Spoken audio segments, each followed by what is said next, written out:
todos nos lembramos, está, por exemplo, em Mateus capítulo 13, os irmãos não precisam abrir, apenas recordar, em que Jesus disse que o lavrador saiu a semear a semente e semeou a boa semente de todo o campo, mas durante a noite o inimigo veio e semeou no meio da sementeira o joio. E quando começaram a crescer, os empregados disseram ao Senhor: olha, isto agora complicou, porque nós temos boa semente e má semente e ambas juntas estão a crescer, e agora como é que fazemos? Arrancamos? Ele disse: não, deixa crescer junto, porque neste momento ainda não dá para distinguir muito. Nesta fase ainda é quase imperceptível. E se vocês forem tentar arrancar, provavelmente vão acabar por fazer asneira. Deixa estar que lá na frente a gente vai conseguir perceber. Ou seja, Jesus abria aqui a possibilidade de que entre os crentes sinceros haveria aqueles que não eram salvos e não pertenciam ao Senhor, eram joio. Basta nos lembrarmos que em meio aos 12 discípulos de Jesus havia um Judas e ele estava junto ao próprio Cristo. Na igreja de Corinto não era diferente. Nós temos estado a ler e a procurar compreender aquilo que o apóstolo Paulo escreveu durante o período da sua viagem missionária, em que estava na igreja de Éfeso fazendo ali o trabalho, e escreveu à igreja de Corinto, igreja que tinha sido por ele fundada. E hoje nós vamos já abrir no capítulo 5 e ler os seus primeiros versículos. 1 Coríntios 5. Recordando, os irmãos que estão a acompanhar, recordando que Paulo tem estado essencialmente a discutir com esta igreja por causa das divisões que existiam entre ela. E nós vimos na semana passada que uma das coisas que Paulo procurava chamar a atenção daqueles crentes era a tolice que havia entre eles por causa do orgulho espiritual. Era uma igreja composta por gente muito orgulhosa, espiritualmente falando. Eles se achavam os melhores crentes, a melhor igreja, os mais espirituais, os mais dotados no espírito.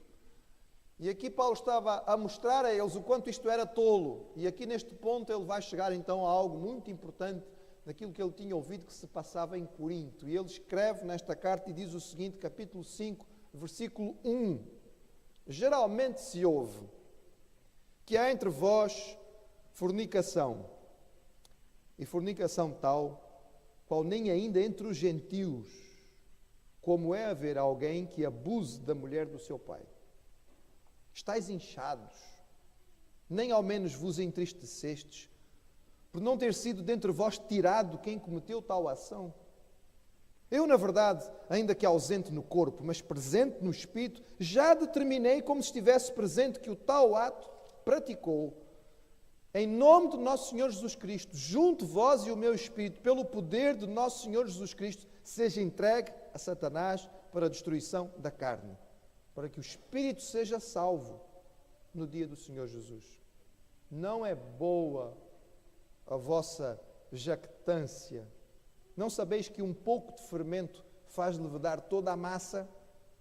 Alimpai-vos, pois, do fermento velho, para que sejais uma nova massa, assim como estáis sem fermento, porque Cristo, nossa Páscoa, foi sacrificado por nós, para que façamos festa, não com o fermento velho, nem com o fermento da maldade e da malícia, mas com os pães asmos da sinceridade e da verdade.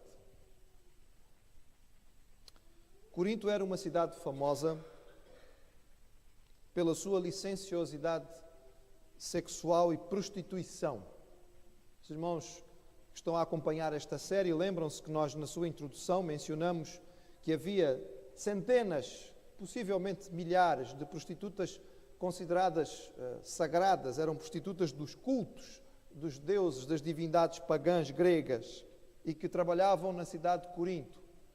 A licenciosidade de Corinto era tão grande que Corinto tornou-se um provérbio e ao mesmo tempo uma classificação. Quando alguém se tornava devasso, dizia-se que estava se tornando como os coríntios. Era de esperar que uma igreja que se desenvolvesse nesta realidade, neste contexto, tivesse dificuldade em se manter pura.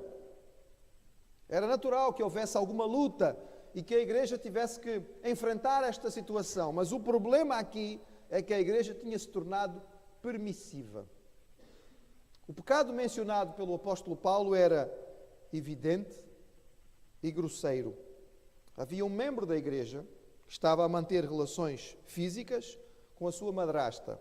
A expressão o texto deixa isso mais ou menos evidente.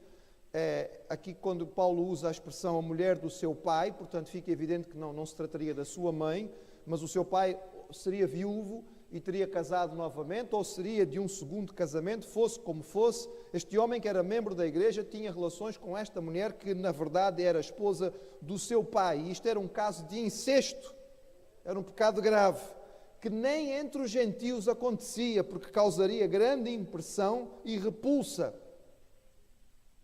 Não sabemos quem é a mulher. Podemos ficar com uma impressão clara de que ela seria uma pagã, ela não pertencia à igreja, já que o apóstolo Paulo está tratando apenas do problema do homem, porque o homem sim era membro da igreja, então o problema dele tinha que ser tratado. O da mulher não era responsabilidade da igreja, porque ela não pertencia à igreja. Isto era um pecado que já tinha sido citado na Escritura, não era algo escondido. Por exemplo, quando lemos o livro de Gênesis, sabemos que este foi o pecado de Rúben, o filho mais velho de Jacó. Rúben, a certa altura, talvez até para se afirmar como o filho mais velho, primogênito, tivera tido relações com Bila, que era uma esposa secundária de Jacó, serva de Raquel. E por este pecado, Jacó tirou Rúben da sua posição de primogenitura. Mais tarde, na lei, em Levítico e também em Deuteronômio, este relacionamento é expressamente proibido. Fazia parte das chamadas relações ilícitas. E a pena para este crime, dentro do povo de Deus, era uma só: a morte. Aquele que fosse apanhado nesta prática devia ser extirpado do povo.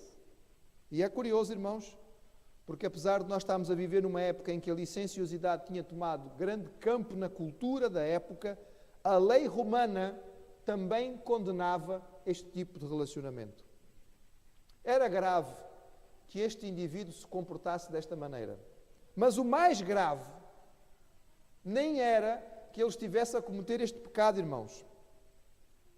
Era que a igreja orgulhosamente o tivesse ignorado. Que aconteça no seio da igreja de alguém se infiltrar e cometer atos vis e malignos é possível.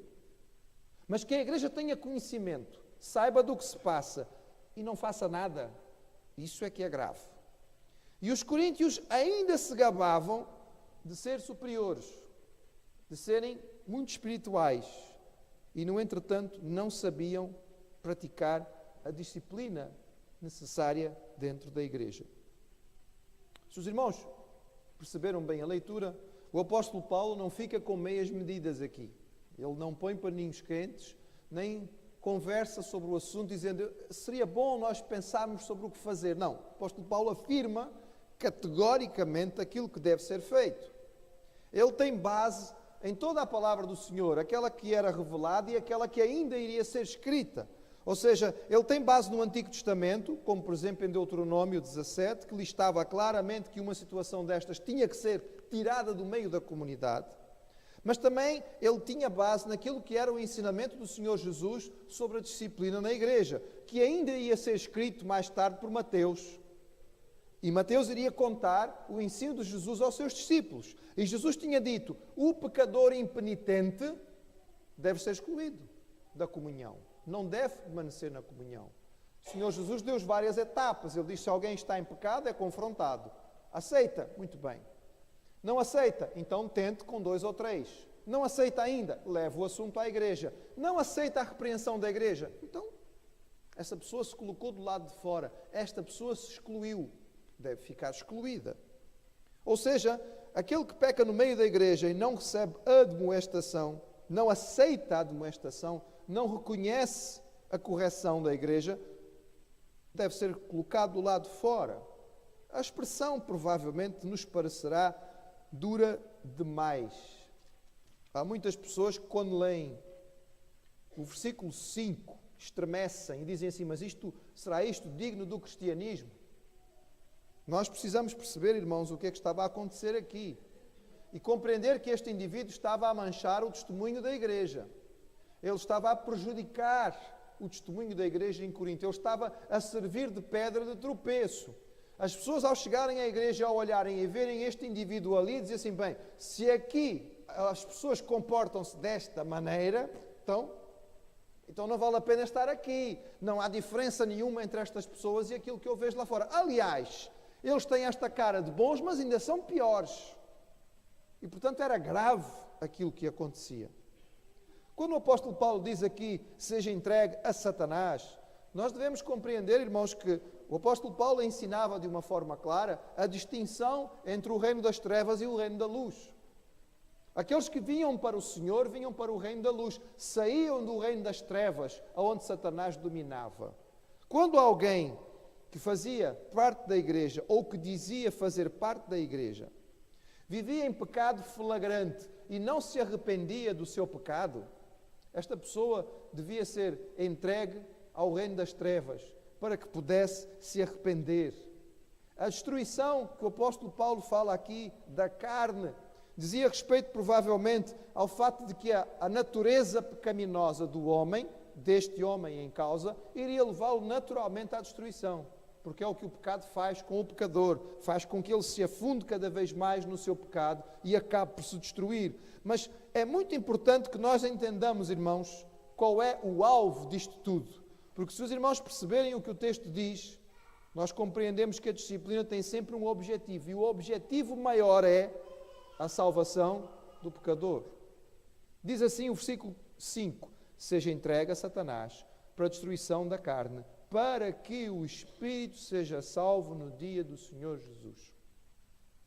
Paulo ainda tinha esperança. Ele não tinha dúvida a respeito deste indivíduo. Estava na igreja, mas não era salvo. Como poderia se salvar? Com a tolerância da igreja? Certamente não. Se a igreja tolerasse e aceitasse o seu modo de vida, se a igreja continuasse a deixar que este indivíduo ficasse da maneira que estava, ele nunca ia ter consciência do seu mal. Iria continuar tranquilamente sentado nos bancos da igreja, achando que estava tudo bem, e um dia ia descobrir que, afinal de contas, apesar de vir à igreja, apesar de estar na igreja, estava perdido. Isto era muito grave. É por isso que Paulo diz, precisa ser disciplinado. Quem sabe, se ao ser tratado com firmeza, ele possa perceber que está em pecado, que o seu pecado o separa de Deus, que ele não recebeu ainda a transformação do seu interior e que ele precisa de ser salvo por Cristo. Quem sabe, se ao ser tratado com severidade e ao compreender a sua situação, este indivíduo não busca a Deus de verdade e encontra a salvação. Este era o alvo, era o objetivo da disciplina. Se os irmãos lerem, como nós iremos fazer, aqueles que aqui continuarem connosco, se Deus nos der vida, saúde e chegarmos até lá.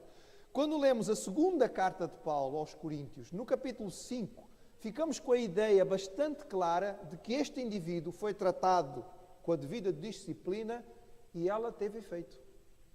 Porque ele percebeu a sua realidade, compreendeu o seu pecado, arrependeu-se e finalmente foi resgatado. Mas só porque a disciplina foi feita. Então vemos, irmãos, que a disciplina proposta pelo apóstolo Paulo tem propósitos muito claros. Primeiro, recuperar o pecador e levá-lo à salvação. O alvo principal de qualquer processo, quando é necessário confrontar o pecador com o seu erro, tem como objetivo e expectativa que a pessoa reconheça o seu mal, se arrependa e venha ao Senhor. Este é o alvo da igreja. Tem que ser sempre o alvo da igreja. Mas também era importante que isto fosse feito para proteger os membros da igreja da má influência. O apóstolo Paulo vai usar a ideia do fermento para mostrar aos crentes de Corinto, vocês têm que estar atentos a isto, que um bocadinho de fermento leveda a massa toda. Não é preciso muito para prejudicar o grupo. Às vezes é preciso um grande esforço para conseguir levar um grupo de pessoas a andarem da forma correta com o Senhor, mas basta um ser infiltrado ali com uma má influência. Parece que temos com muita facilidade aceitamos a má influência e lá vai todo o trabalho que tinha sido feito. E era preciso a disciplina para ajudar os crentes da igreja de Corinto a não se desviarem. E era claro que também havia como propósito desta disciplina salvaguardar o testemunho da igreja. Aos olhos do mundo, era preciso que a igreja fizesse a disciplina para que as pessoas à volta pudessem perceber: opa, isto aqui não é igual. Um dos problemas que a igreja romana tem enfrentado com os casos de pedofilia que têm sido públicos e que aparecem nos noticiários tem sido exatamente este. Porque diante do pecado, em vez de o reconhecer de forma clara e o disciplinar de forma direta, para que as pessoas percebam: nós não aceitamos isto. Isto pode até acontecer, mas nós não aceitamos. Não. Tem havido, muitas vezes, a tentativa de camuflar, de esconder, de tapar. E aí o efeito no mundo acaba por ser muito pior. Eu repito, irmãos, quando a igreja tem consciência do que está a acontecer, é responsabilidade sua exercer a disciplina para que o testemunho da igreja seja preservado. O apóstolo Paulo, como bom mestre, como bom professor, utiliza então a ilustração do fermento para que o povo pudesse entender, para que os seus leitores pudessem entender melhor. A ilustração é uma ilustração própria da festa da Páscoa. Se os irmãos se recordarem, o Senhor, quando deu instruções a Moisés para que o povo celebrasse a Páscoa, uma das instruções que foi dada era que todo o fermento fosse retirado. Os pães que iam ser preparados para aquela festa e aquela ocasião eram pães sem levedura, porque o fermento levava a que o pão demorasse para ser preparado. Era preciso primeiro fermentar a massa, e ao fermentar a massa era preciso deixar a massa descansar para que o fermento fizesse efeito. E desta maneira, o processo todo era um processo longo, que demoraria muitas horas. E o objetivo era: façam uma refeição rápida. Vocês vão assar a carne no fogo direta para comer rápido e vão fazer um pão que não demora nada a fazer e vão comer, tipo panqueca, fazer e despachar. Porquê, irmãos? Porque o Senhor sabia que quando o anjo passasse naquela noite e a 10ª praga caísse sobre o Egito, o povo de Israel ia ter que sair imediatamente. Agora, o faraó e os egípcios não somente não foram obstáculo, como eles foram às casas dos israelitas quase que empurrá-los. Vão embora já, porque se vocês ficarem aqui morremos todos. É por isso que o Senhor chega ao ponto de dizer: comam a festa, celebrem a festa vestidos, calçados, com as mochilas nas costas, prontos para ir embora. A partir deste momento, irmãos, o fermento passou a ficar como exemplo de pecado. Afinal de contas, as coisas fermentadas se decompõem muito mais depressa e muito mais rapidamente. O Senhor Jesus usou a mesma linguagem. Lembram-se? Jesus várias vezes usou esta expressão do fermento com os seus discípulos. Inclusive os discípulos não conseguiram perceber quando Jesus disse: cuidado com o fermento dos fariseus. Se calhar não temos pão suficiente para fazer o lanche. E Jesus disse: vocês ainda não perceberam o que é que eu estou a querer dizer. O fermento é o ensino mau dos fariseus, que vai vos levar que vai vos corromper. Era isso que ele queria dizer. E Paulo aqui estava a dizer: atenção, percebam isto. O fermento maligno do pecado no vosso meio vai fazer com que os outros sejam contaminados. E lembrem-se, nós fomos santificados, nós fomos salvos, nós fomos libertos, nós fomos tornados puros diante de Deus por um custo muito alto. Foi preciso que Jesus fosse o nosso Cordeiro Pascal. Ele teve que morrer, ele teve que se sacrificar para que nós pudéssemos ter a salvação. Não façam com que isto fique inválido. Não façam com que o grande sacrifício de Jesus por nós deixe de ter valor, facilitando a vida de pecado no meio da igreja e desviando aqueles pelos quais o Senhor morreu. A igreja devia então, de forma clara e direta, para benefício do testemunho, para benefício dos crentes em Cristo e até do indivíduo em pecado, discipliná-lo para que ele se envergonhasse do seu erro, viesse eventualmente a salvação, para preservar os crentes na pureza e para mostrar ao mundo que na comunidade cristã a vida era levada a sério. Logo voltamos à pergunta inicial. É possível haver gente na igreja que não está salva? E a resposta natural é: Sim. Infelizmente, sim. Como é que isto pode acontecer? Como é que é possível alguém entrar na vida da igreja sem salvação? Eis algumas possibilidades, irmãos. Há alguns que aderem à igreja como quem adere a um clube. Gostam do ambiente, gostam da amizade, sentem-se bem, não é? O ambiente dos cultos, o contexto em que estão é agradável, ali parece que é um lugar de paz, as pessoas parecem ser boas, aquilo que ouve parece que é útil, apreciam os programas, gostam do estilo de música, gostam da pessoa que dirige a programação ou daquilo que é dito e acabam por se habituar. Como aquele ambiente lhes faz bem, como aquelas pessoas são bons amigos, são pessoas que são pessoas simpáticas e me tratam bem, acabam por se acostumar e vão se habituando à presença na igreja, sem nunca terem tido um momento de convicção clara de pecado, sem nunca terem tido um momento de arrependimento da sua vida sem Deus, sem nunca terem tido um momento de cair aos pés da cruz e dizer: Senhor, eu preciso de Ti, tem misericórdia de mim. Habituam-se à vida da igreja, à linguagem da igreja, ao estilo de vida das pessoas da igreja, mas não são salvos. É possível, irmãos. É muito triste, mas é possível. Também há aqueles que entram na igreja por pressão. E os irmãos vão dizer assim: pastor, por pressão? Então nós vivemos num mundo em que nós somos tão poucos, somos a minoria. A pressão existe para a gente não entrar. Calma, irmão. Existe pressão para entrar também. Aqueles que são a primeira geração de convertidos, normalmente sofreram muito para aceitar a Jesus. Porque ninguém na sua família era crente. E para aceitar a Cristo foi uma luta. Foi um desafio. Os seus amigos, os seus colegas, os seus familiares, ninguém aceitava aquilo, ninguém concordava com aquilo. Eles tiveram que lutar contra tudo e todos para serem salvos. Mas muitas vezes, a segunda, a terceira geração, as gerações que vêm depois, é o contrário. Já nascem dentro da igreja, já são levados à igreja desde pequeninos. É natural que pertençam à igreja. A família espera que pertençam à igreja. E chega a uma certa idade em que a pressão da família é tão grande. É expectável que façam parte da comunidade.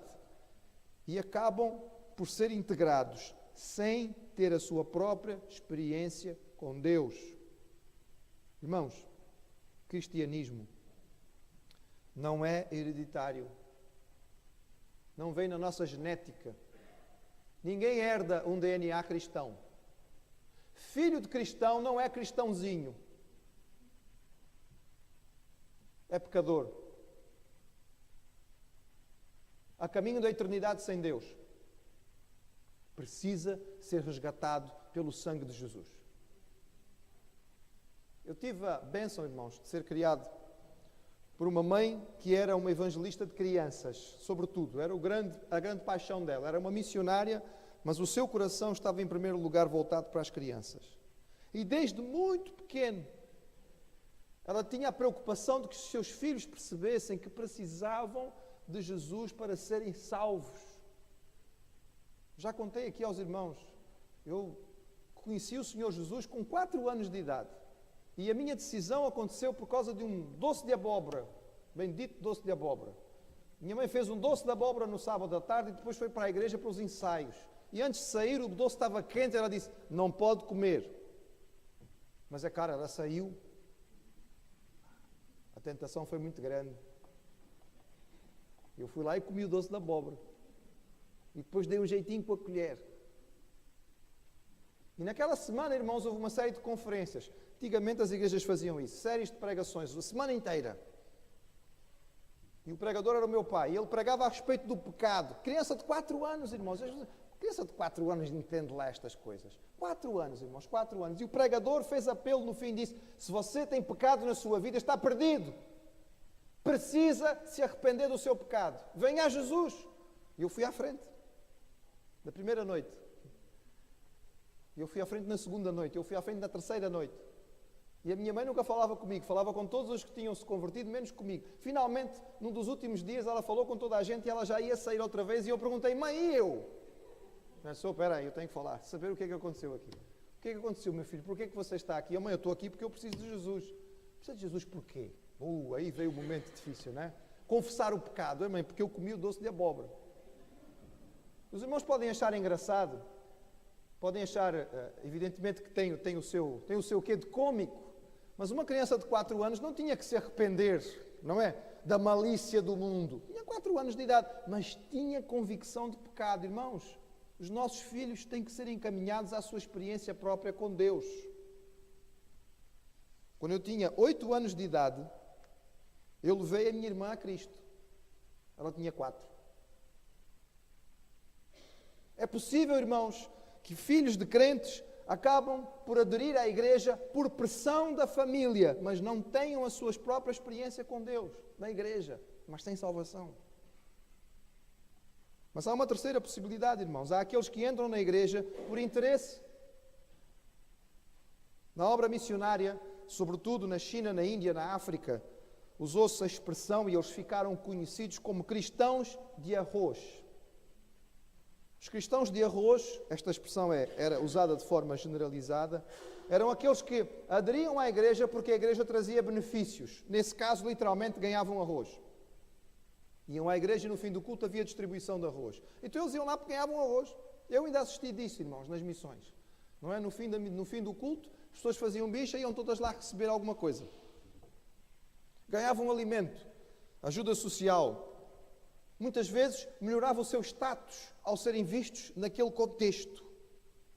Estas ajudas faziam com que melhorassem o seu padrão de vida e acabavam por aderir. Mas o coração não tinha sido mudado. A visão do mundo não tinha sido mudada. Continuavam estes cristãos de arroz usando os seus amuletos, correndo aos feiticeiros, tendo a sua visão pagã, mas lá na igreja, todos os domingos. Isto é possível, irmãos. E não é só possível nas missões, é possível no nosso meio, em qualquer cultura. A pessoa pode aderir à igreja pelas vantagens que a igreja lhe traz, porque isto é interessante. Na igreja, mas sem salvação. E um último caso, irmãos, que também é possível, apesar de ser muito difícil e duro de reconhecer. Há aqueles que estão no meio da igreja, como Jesus ensinou na sua parábola, porque o inimigo os colocou lá. São instigados pelo inimigo, consciente ou inconscientemente, e estão ali para o mal. Segundo Jesus ensinou, não será fácil distingui-los. Podem ser confundidos com os salvos, mas mais cedo ou mais tarde, o seu coração e a sua prática vai acabar por denunciá-los. Lembro-me de uma história terrível de uma mulher que acabou por ser desmascarada, que era professora da escola dominical das crianças de uma grande igreja nos Estados Unidos e que era uma praticante do satanismo e que tinha se infiltrado na igreja com o propósito específico de prejudicar aquelas crianças. É possível, irmãos. É possível. Como deve a igreja agir em relação a esta realidade? Como pode a igreja discernir? Ao longo destes 2000 anos de história, há algumas respostas possíveis, apesar de que nenhuma delas é 100% cabal, porque estamos a falar de alguma coisa que diz respeito ao coração. E nós não podemos olhar no olho de alguém e saber se essa pessoa é salva ou não. Minha mãe gostava de dizer que era tão bom que quando a pessoa se convertesse, acendesse uma luzinha vermelha na testa. Era tão bom, porque a gente tinha certeza, agora nós sabemos que este é salvo. Mas isso não acontece, irmãos.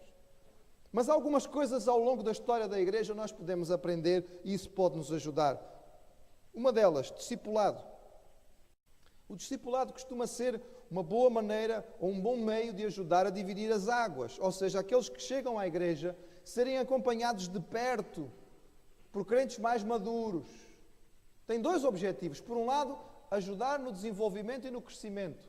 Porque alguém que está a chegar não tem conhecimento da palavra, precisa aprender a ler, a estudar, a orar, a caminhar com Deus. E o crente mais experiente tem esta experiência, pode chegar junto e ajudar.